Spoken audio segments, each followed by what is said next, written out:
This is The Big Fight, and all week long we've been having discussions and debates around fake news, but hey, that's nothing new. We've been talking about fake news now for weeks and months, and we keep on worrying about it. We keep on trying to figure out where we are ending up on this. So much so that sites have now come up purely to debunk fake news. No, this week there was something specific that happened. The government came out to say we're going to try and control fake news. Smriti Irani, I&B Minister, comes out with a particular directive, which soon after she comes out with it, and she continues to defend it, then the Prime Minister comes in, makes himself, in a sense, the defender of free speech by overturning that and saying, no, this is not the path down which we want to go. And just when you thought the week couldn't get any more exciting, you have the government coming out and say that we are setting up a committee to monitor, to regulate, or to at least try and figure out what the terms of reference should be to regulate online news. And nothing entirely wrong with that. The online news should be regulated just as everything else is regulated. But a lot of people were raising their eyebrows over the composition of the committee that was going to decide this. There were lots of government bureaucrats on it, representatives of television, representatives of print, but hardly anybody from online news itself. So all of this brought us back to that key question: is all of this in some way or the other an effort to try and control, try to muzzle the press, and trying to muzzle free speech? And every time that's been tried, there's been an enormous backlash, and there was an enormous backlash this week as well. So we need to figure out what to do with fake news, because obviously that's not good, but at the same time, that shouldn't mean giving the government too many powers to control free speech, the press, or online media. Now that's roughly what we are setting this debate up to be. And now I'm very pleased to welcome a panel which I think has got really, really strong views on this from both sides. So I suspect this is going to become one of those old-fashioned big fights. Madhu Trehan joining us, of course, from News Laundry. Madhu, there's sometimes a concern that a big fight can become the big love-in. So this one I don't think is going to be one of those. So Madhu Trehan joining us from News Laundry, right next to her. Our friend Deshratan Nigam, member of the RSS. Swati Chaturvedi has had a lot to say on these themes and various platforms, so it's great to have you with us. Rohan Gupta is there from the Congress Party. And now to make it, we have with us, joining us from Bangalore, Vivek Reddy, who's a BJP spokesperson. Sandeep Singh, joining us from Mumbai, has extremely strong views on what is happening and the way the discourse is sometimes done. He clearly has leanings towards the right wing, as in fact does Raghav Avasthi, another RSS member who's joining us from Ahmedabad. And last but by no means the least, Prateek Sinha joining us also from Ahmedabad, who runs Alt News, which is a site devoted primarily to trying to bust fake news in its various avatars. So thank you all so much for joining us. I think we've been able to get a fairly balanced panel for I think is my estimation, in one corner and the other corner. But Prateek, why don't I get you to kick it off? Because seeing as you're literally making a career out of trying to bust fake news, what's wrong with the government saying that, okay, we need to try and find a proper method in which this should be done, and that online fake news and online sites also need to be regulated? We have reached at a level when there's so much fake news, especially if you look at our family groups, etc. So legal way may not be the best way, in the sense that, yes, there are certain instances where, where attempts are made to create religious acrimony between two different religious groups, and something which the police might deems that it could lead to riots, etc. Then, and especially when it's a tense situation like what happened in Dakshin Kannada, or what happened during Bashirhat riots in West Bengal, when fake images were used to further foment the riots. In that case, probably police action is justified. But in general, I don't think police action is justified, purely because of the amount of fake news that there is. What is actually needed is the kind of work that fact-checking websites are doing. That is in the short term. That is Boom Live, Alt News, and SM Hoaxlayer. The kind of work that we are doing, that is what is needed in short term. That is, to bust day-to-day rumors, and hopefully more people will start doing this. In the long term, what we need is a sort of education reform, where we have to realize that we do live in a world which is digital, and our education courses should reflect that, people who are living, young students need to be acclimatized with the digital world and the perils of it, and they have to be taught how to perceive information in this digital world. Okay, Raghav Avasthi, you heard what he said, and there is clearly an issue with fake news. What he said, I feel that it is slightly unfortunate that the whole, debate around fake news is being structured so as to imply as if it's only supporters of one party or one ideology who are liable for it. There is one person sitting amongst us on this panel today, that's Ms. Swati Chaturvedi. And Ms. Swati Chaturvedi, a day before the Bihar Mahagathbandhan unraveled, she wrote a report detailing the reasons as to why the Mahagathbandhan was safe. So the question that I want to ask is whether she can also be classified as a purveyor of fake news, or shall we believe that she is guilty of monumental incompetence? So I don't think this debate can be as simplistic. And we should also keep in mind that this directive, which was also eventually withdrawn, merely focused upon accreditation. Okay. And there is no right to accreditation, which comes with the right to free speech under the Constitution, the last time I checked. Anyway, look, so are you still defending that decree because the Prime Minister sort of said this is a bad idea and I'm going to take it back? I'm not defending it. The Prime Minister was wrong, or are you saying Smriti Irani was wrong? No. I am not saying. All that I am saying is that the right to accreditation is not a component of the right to free speech. And there is a larger point that I am making about the fact that there are journalists of all political persuasions who sometimes say things which can be classified as fake news. It's unfortunate to, target only members of one particular ideology. Okay, let me get Swati. Swati, you have the right to reply to that. Yes, I mean, I'm very surprised because analysis of the fact that Nitish shouldn't tie up with Modi, which, by the way, I've just written for NDTV.com as well because he's getting serially snubbed, is fake news. I mean, I analyzed the reasons why it would be a disaster for him, which I think have been proven. How is that fake news? Only somebody of a very special persuasion can think. But, I don't want to get too personal about this, but I think it's ridiculous. Analysis cannot be fake news. And I think my analysis has panned out. Okay, now just to end on this point, fake news theoretically is news reports that are intentionally false or misleading. That's what Webster's dictionary says. Collins' dictionary says, false, often sensational information disseminated under the guise of news reporting. And the Oxford Dictionary says, false reports of events written or read on websites. So this really, Raghav, is the question. If it is being deliberately done, it's a story. And for example, I'm going to get Prateek back, and he says that there are certain websites on the right which deliberately are putting out fake reports, knowing that they are fake. Let me come in here. The general point that I'm trying to make is that you have many journalists who invariably get their political prognosis wrong. So I don't understand how is it that we can 100% ascertain whether the bona fides of the person who wrote that story were there or not. Okay. So I think this debate cannot be framed so simplistically. Okay. What is fake news for one person? What is fake news for one person might be the exercise of the right to free speech by someone like Swati ma'am. So that's all I'm saying. Okay, hang on. Just press the pause button there. I'm going to get Madhu, who's a real veteran in this entire field. So Madhu, I just want to get you in on that. Now, journalists getting things wrong happens fairly frequently. It could be a sign of incompetence. That journalist should probably, I don't know, lose his job, be downgraded, something like that should happen. There's journalists who are getting their story wrong. There are journalists who are biased. That's the second category which often comes in. Then there are journalists who are being paid to purview fake news. So I think there are various categories. And maybe there's a division line somewhere which has to be drawn between all of them. Would you agree with that? When this directive was given by the Ministry of Information and Broadcasting, that they will go after journalists who publish fake news and they will lose their accreditation. The definition of that fake news was exactly like Trump's, which means that any news that Trump does not like, that is negative about him, is fake news. And I think that's the way it was used in the same manner. So as Indian Express was given notices on 2 stories that they were fake news, one about a man being murdered, a Dalit, because he got on a horse, and there was documentation from the police station for the reasons why they called that fake news. They also called the directive given by a ministry to their bureaucrats not to attend any event by the Dalai Lama.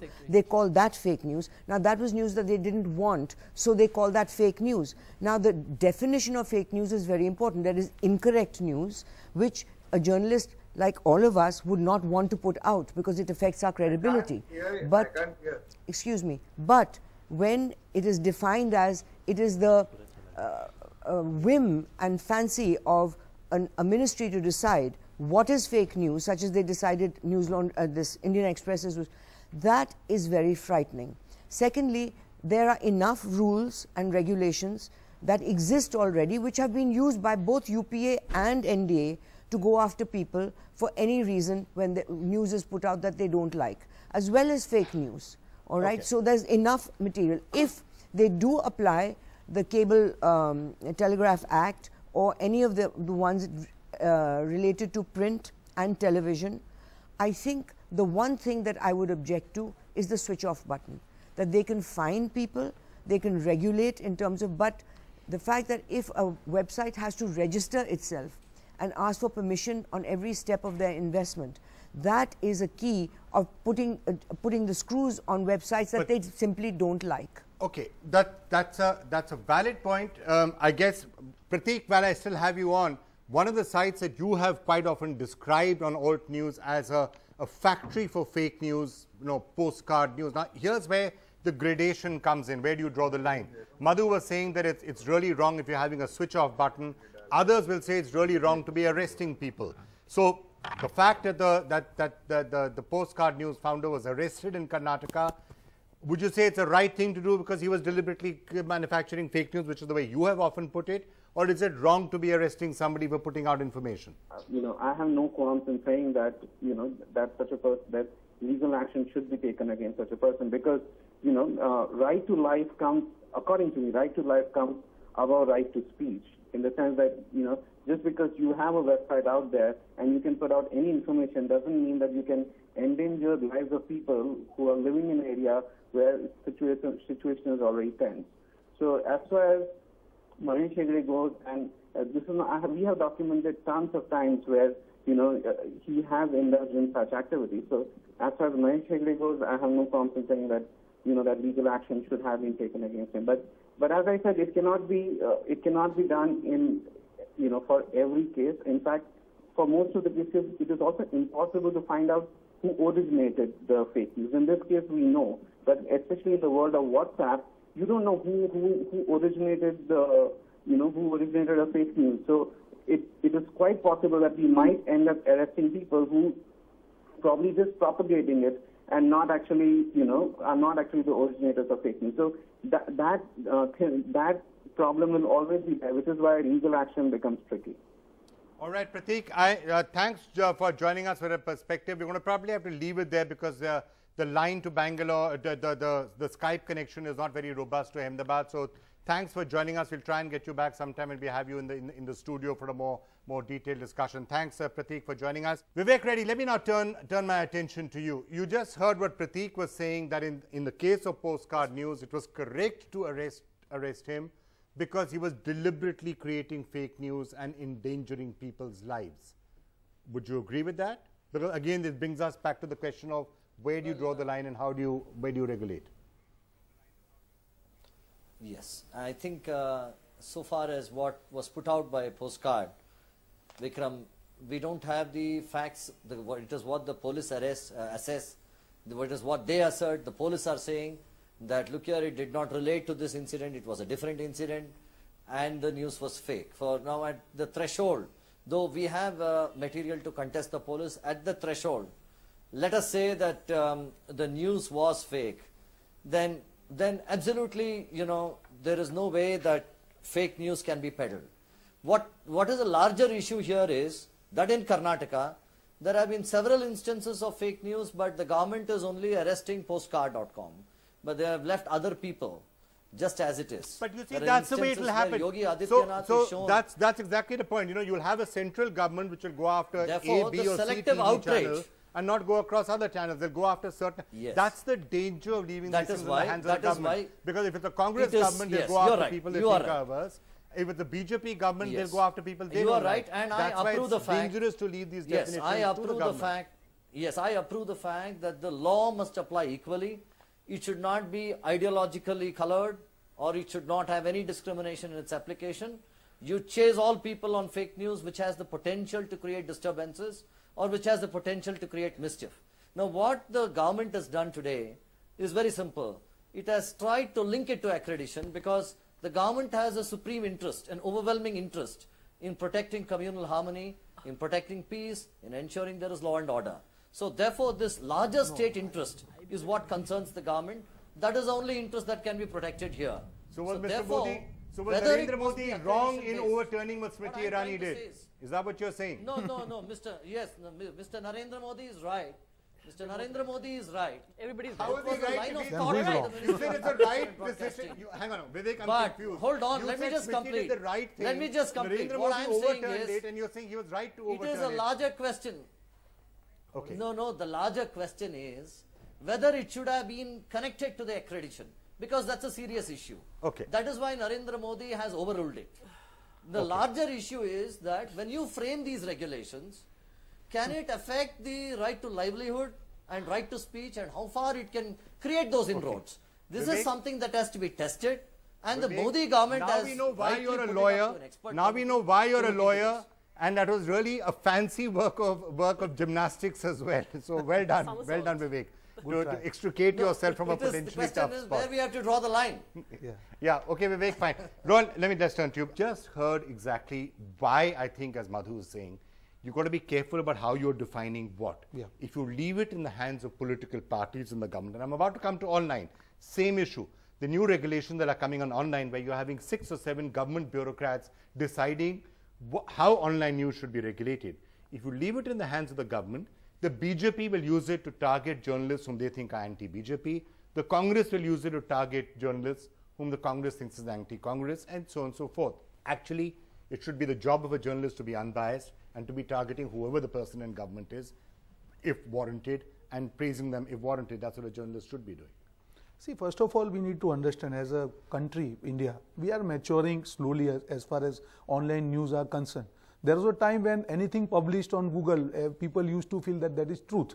We have seen in past how social media is used, misused. I don't want to go into that more. It's a little worse now. People think that anything they're seeing on WhatsApp is true. Absolutely right. Which is far worse. Precisely, I am coming to that. So when you are talking about putting rules on online news, see, it is not necessary that the news will be spread through websites only. Like you have rightly said, WhatsApp. You can just create a photograph, where we have seen in past a photograph of Bangladesh. It was told in Facebook that it's from India, and that communal feelings were getting ignited. My point here is very simple.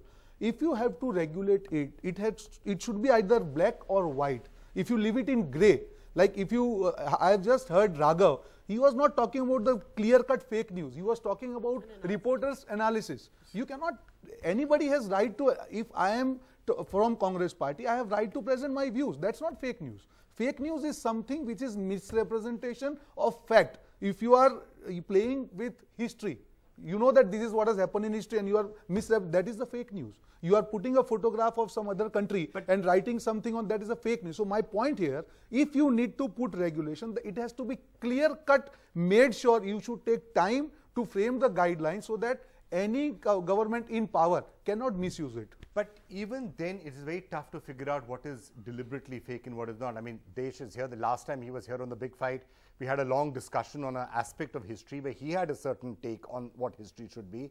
Others would agree, some would agree with that, some would disagree with that. It's his interpretation. Now, how do you know whether that is fake news or not fake news, or whether it is right or wrong to have had him expressing his opinions? Desh? See, as rightly pointed out by the Congress spokesperson, that must be the first time you've ever said that. No, wherever anybody is right, you'll find me on that side. The distinction which he makes between the news and opinion, that has to be kept in mind. Opinions may have your own bias and prejudices, but the news cannot. So that distinction has to be made. That's fair enough. I agree with you completely. I agree with you. First. Therefore, I strongly feel for the independence and freedom of honest and genuine journalism. There is no question about it. But I also strongly feel against the fake news. And I'll give you 2 examples to be on the lighter side, 2 fake news that I can give. And that is, I'm not taking the name of the channel, which says fatwa was issued in Saudi Arabia that men can eat their wives if hungry.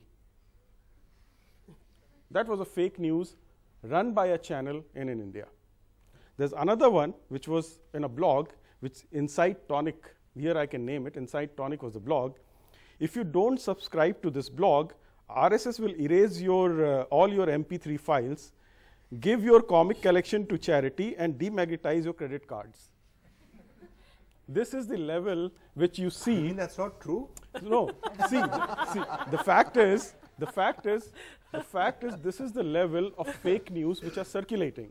And look, by the way, I couldn't agree with you more. Look, there's no point also all of us as journalists or media putting our head in the sand and saying nobody's doing anything wrong and we should all be allowed to do exactly what we want to do. Madhu, television news channels on a daily basis are putting out reports and news stories that would make, I think, many journalists cringe, saying what exactly are they doing. Websites, even worse. Let's not even get into WhatsApp and Twitter and the sort of stuff that is put out there on a constant basis. Somewhere along the way, we need to figure out what to do with it. We can't just say, well, let things run, it's absolutely fine. First of all, the government is not clear under which ministry the internet comes.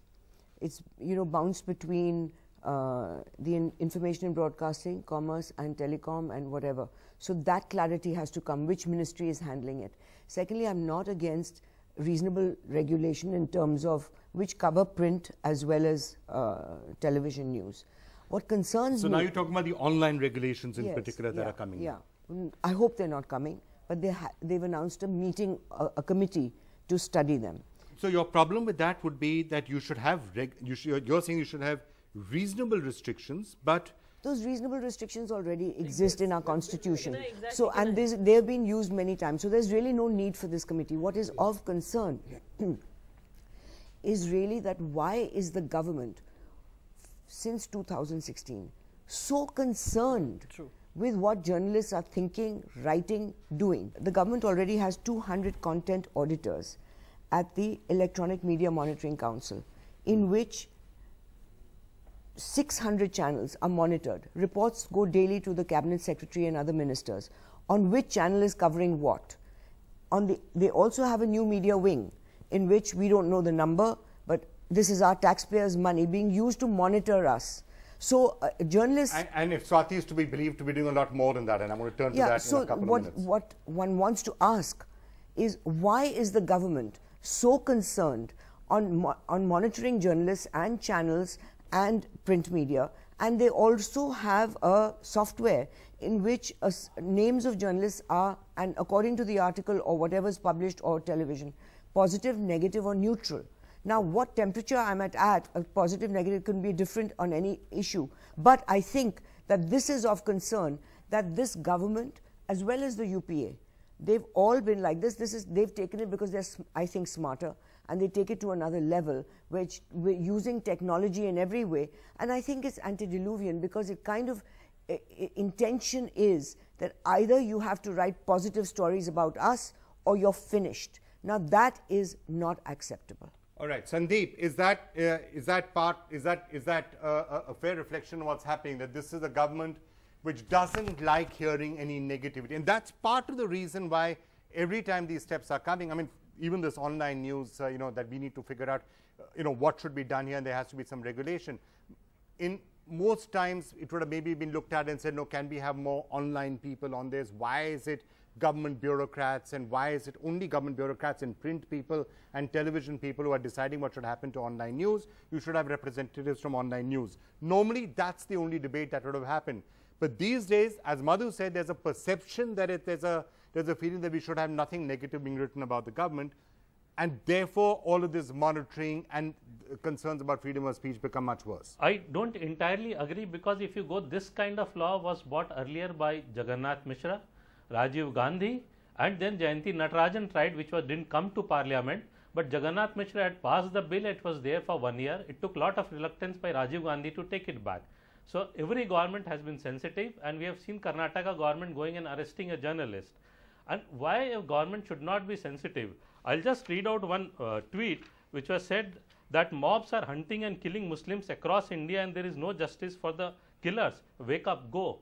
So why shouldn't government be sensitive if this kind of tweets are being spread by journalists? No, so I think that's a tweet. We're talking about, you're going off the point. We're not talking about tweets.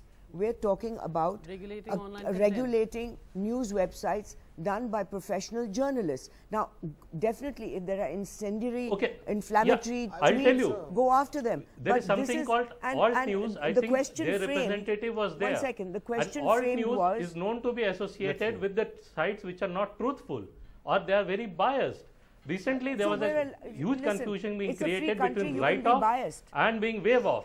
It's a free country. People are allowed to be biased. People online, can it says what is right or wrong? It backed off. So no, 1 second. It's a free country. Doctors can have a rule. If chartered accountant can have a rule, if lawyers can have a rule, why journalists are so scared? If they speak, because they should be happy with it. Doctors and lawyers are not in the frame of field where they are not allowed to be. We are allowed to be biased. If I consider myself unbiased, I consider myself neutral, but the fact of the matter is that if somebody else decides that they don't like my story, therefore I am biased, that is not acceptable in a democracy. And what you are confusing, you are exactly confusing. This is how.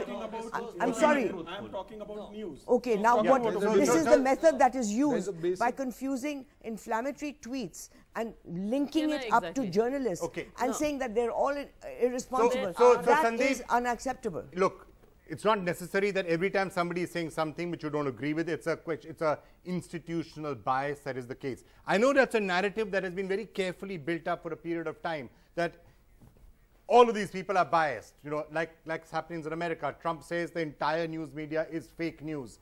So sometimes that's also a narrative that is very carefully built up. Would you agree with that? No, the question we are talking, I thought, is the fake news. It's not about being biased or unbiased. You know, in this country, different views have existed and they should be allowed to exist. There is no two ways on it. The issue is that how are you going to take the fake news part of it, which is being intentionally spread? Okay, so hang on. Now that you just hit the nail on the head, and I think Swati, let me get you in on this point. He's saying the real issue should not be as what Madhu was saying about bias, because ideally, frankly, you know, journalists should be neutral. If they're being biased, if they're putting themselves into a particular corner, at some point it will affect their credibility in some way or the other. At least that's what I believe. Clearly. Now, the question he's saying is that if somebody is spreading fake news, what should be done about that? You have, in fact, written a book where you are specifically saying that that's exactly what's happening.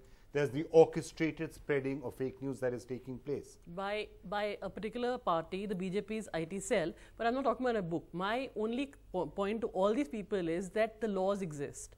If there's something which is incitement, if there's a rape threat or a death threat, act against it. But you know, a Soviet kind of Ministry of Information and Broadcasting, which should ideally not exist in a democracy, has absolutely no business telling mainstream media how they should run themselves. I'll give you one example. Smriti Irani told PTI had tweeted a picture of people wearing one Modi mask and one Nitish Kumar mask, and somebody was referring to that. She actually went on Twitter and said that, is this the way you will project elected leaders? They had to apologize. Now, is this somebody who understands, I mean, why is the Minister of Information Broadcasting telling the, you know, the largest news service we have what they should be putting out, what they should not be putting out? I mean, is this censorship or not? Yeah, but frankly, it's okay.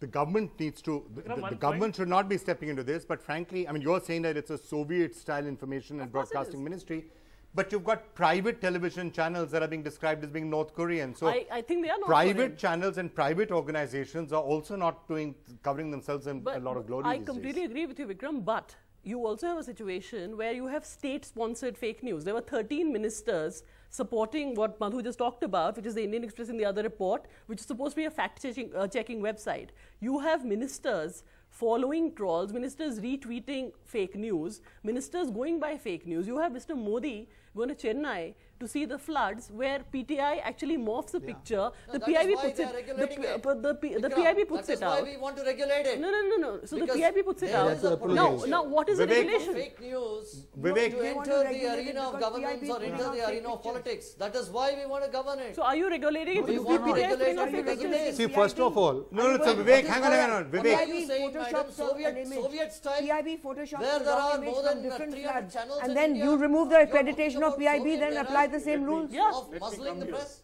basically, Kindly be more sensible, madam. Let me come here. Don't ever try to compare this to a Soviet era. Of I'm course sorry. it is. That is a wrong way of. you are You doing cannot that. tell You me are what is doing wrong that. or right. You are doing You it. will Don't not tell me what decide. to See, think or my not point think. here is, No, I'm sorry, you the cannot tell me point- what to think. explanation No, that- I'm whenever sorry. there is a subjectivity I have a right in to the freedom of topic, it's expression. going to create Could you issues. ever?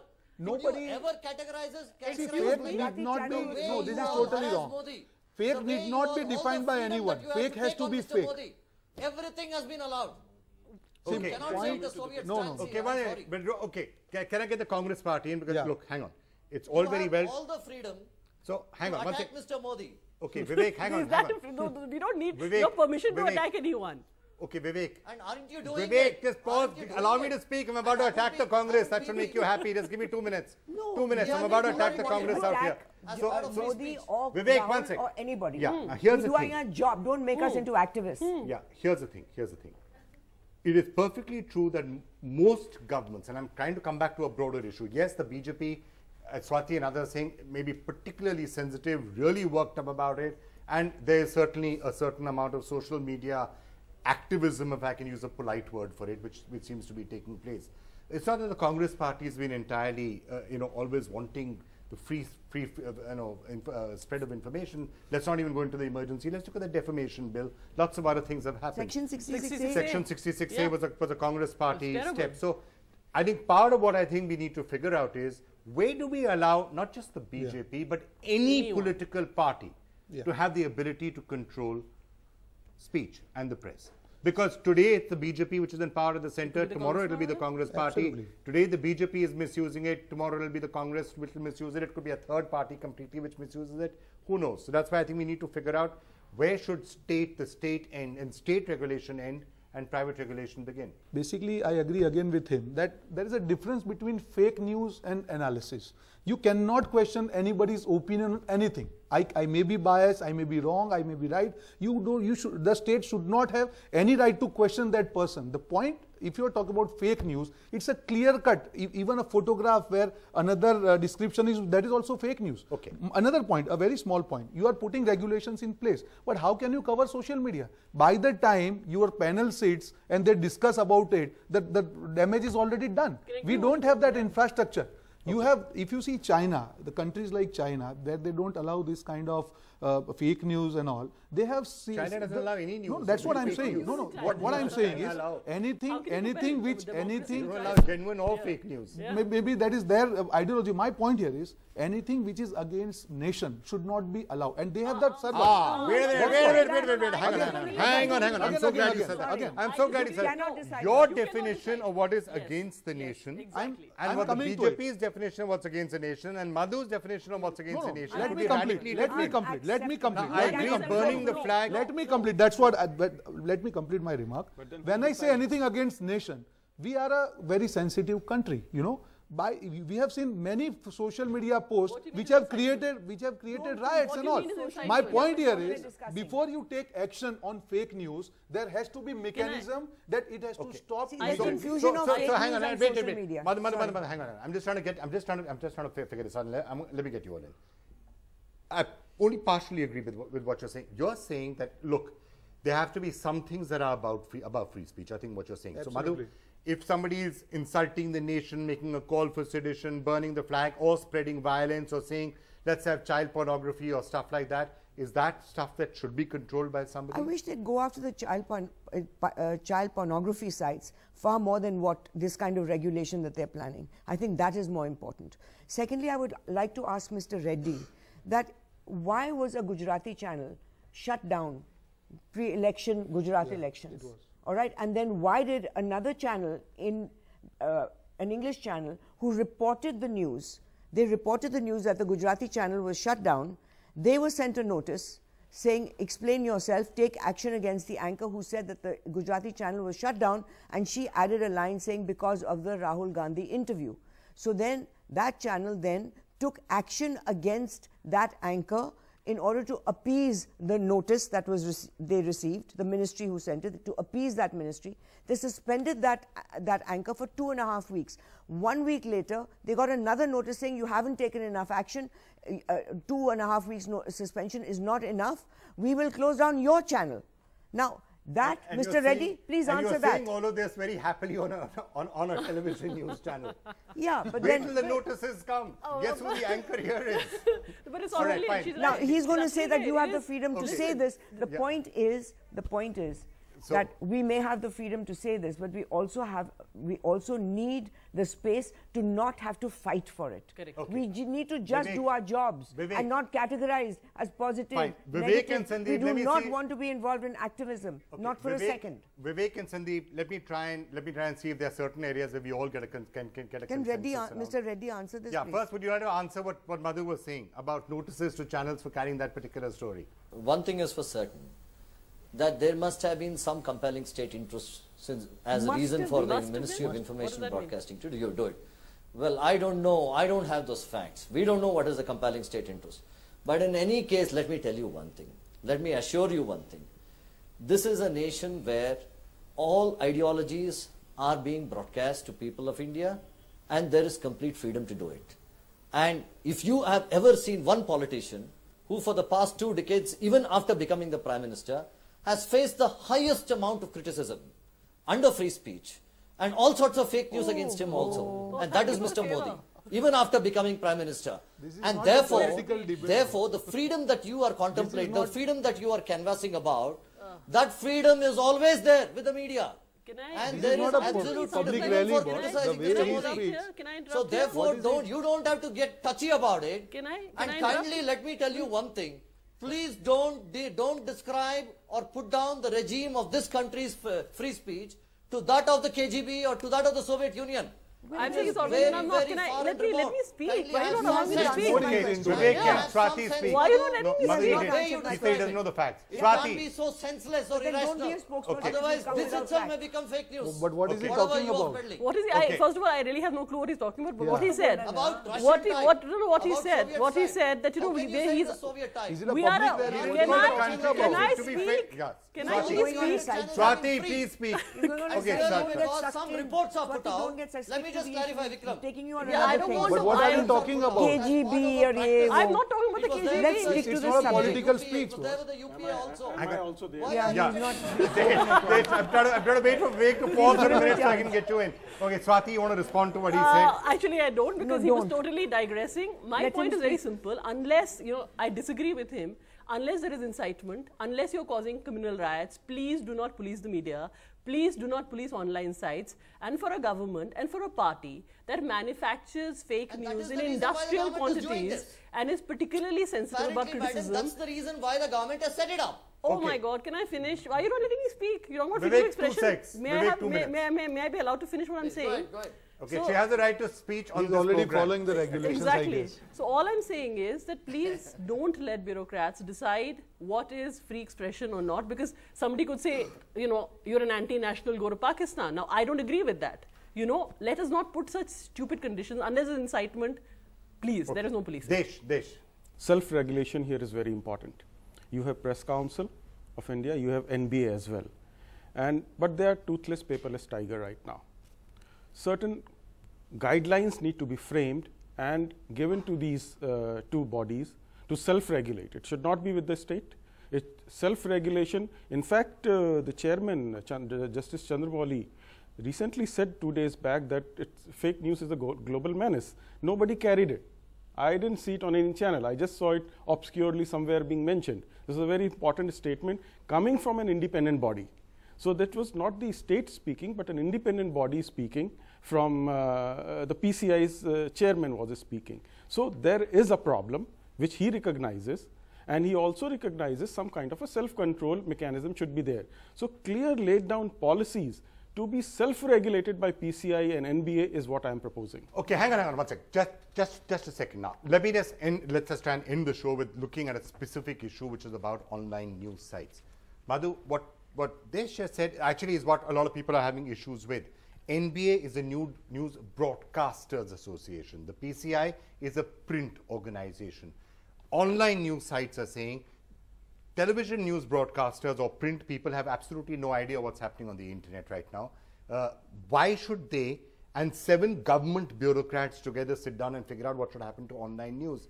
By definition, taking his point forward, if there has to be self-regulation, there should be a body of online news organizations that should be created, which should say, okay, how should it be governed? Absolutely. No one's saying there shouldn't be governance. Yes, if there's fake stuff that is being put out, if you want to say there are ownership restrictions in print and there are ownership restrictions in TV, should there be some ownership restrictions here? Should there be guidelines? How should it be policed? Absolutely. Nothing wrong with Yeah, that, but you should get the correct industry yes, organization. we should have to an do it. online association, and it has been proposed and is being discussed.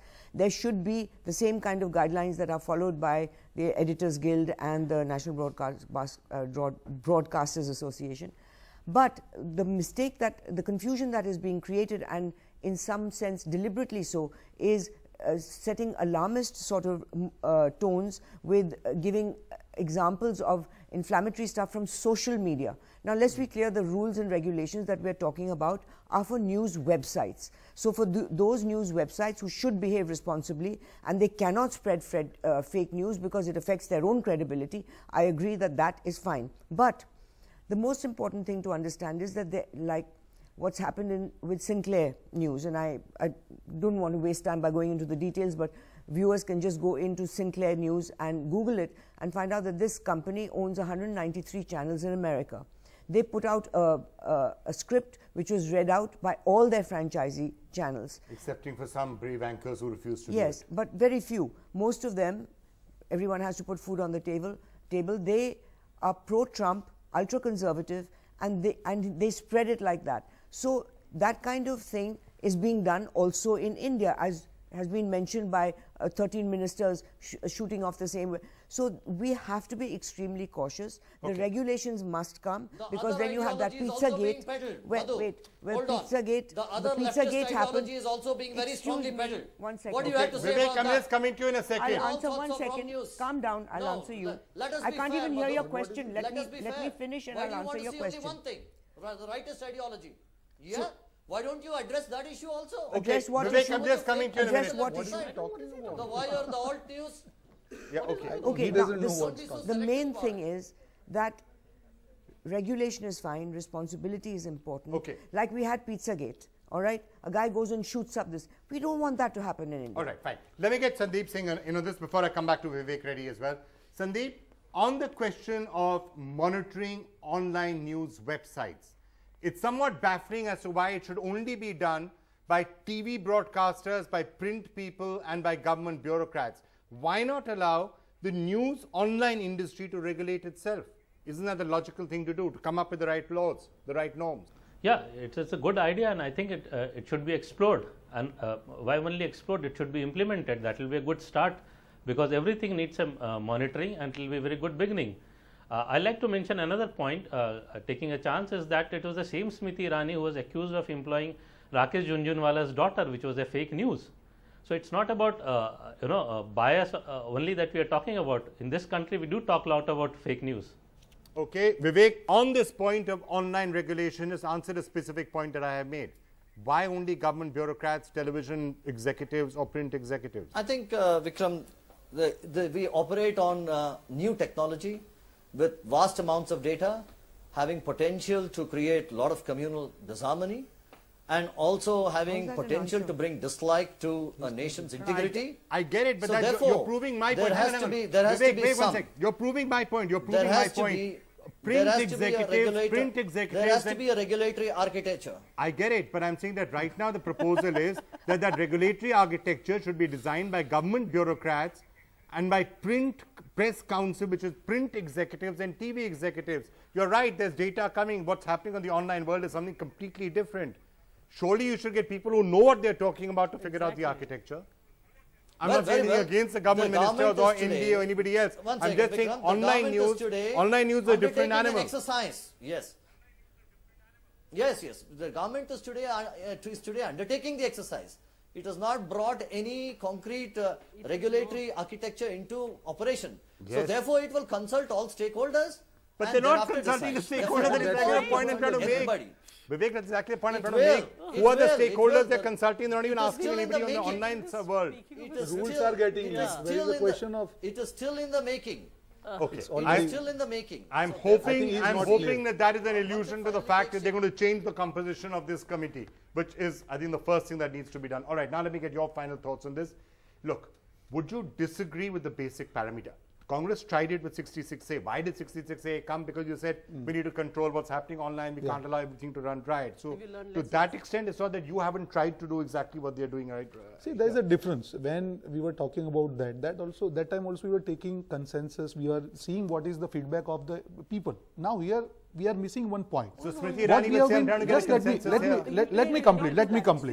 The point, that's what, no, but there was no, if you see the basic guidelines, basically, if you see the section, it was not related only to online news. The point here is we are missing out a big point that we are leaving social media aside. We cannot do that. Yes, even a small video, I was there in Gujarat elections. A small video came out which told that tomorrow if this party comes, there will be curfew. Now what will you call? Is it not a fake news? The point here is you should look at a different, this is the problem, different perspective altogether. It's you need regulation of some sort or the other, but how do you derive it? You can't. Let me complete a small point. My point here is when you are talking about fake news, please talk about it from a holistic idea, not only from regulating the journalists and all. There is a much more bigger political perspective to that which should be taken care of.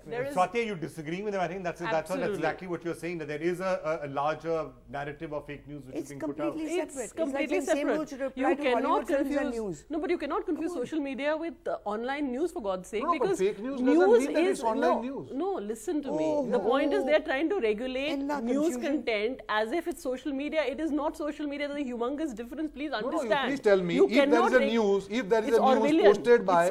See, let me ask you a question. There is a guy who has 4 lakh followers, right? He posts a video. A small video saying that this has happened. So you regulate NDTV online. No, that's what I'm saying. My question to you is, he posts a video which is a wrong video, which is not out of India, again different country, and he says, listen, let me complete. And by the time the government, it comes to notice of the regulator, the damage is already done, there are the riots. How will you control that? How can you leave that section also? I'll tell you how you'll do that. You'll register. That's what I'm saying. You will register an FIR. Journalists along with that. That's what I'm saying. Journalists are not propagandists. Journalists are not putting out propaganda. I'm with you on that. What I'm saying is you cannot leave that perspective. Final thoughts on the show from you. I'm going to allow you to wrap this up. I'll propose the name of the council to be for this online news and fake news. We'll call it Online Regulation Council of India. That's the name I would like to propose.